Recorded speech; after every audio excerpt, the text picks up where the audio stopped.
เบมคีตา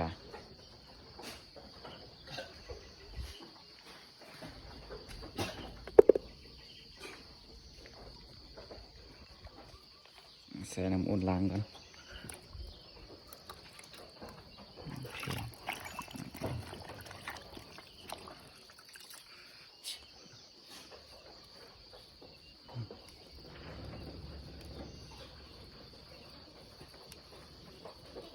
ขี้ตาขี้มูกน้ำอุ่นล้าง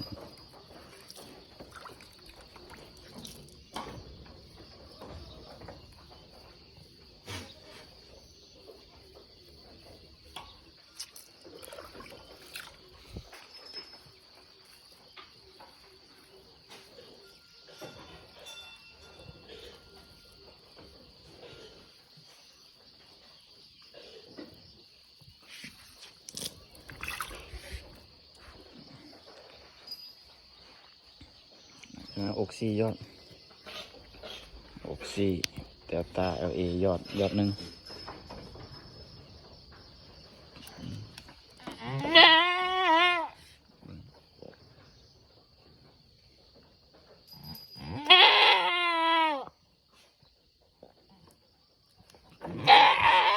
เสียบ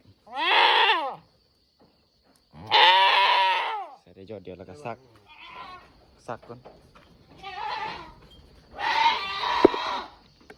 ซักแล้วเมนใส่โทโนซักเขาเล็กหน่อยและอกซี่เข้ากามซีนซักอีบ่อย่างละ2 cc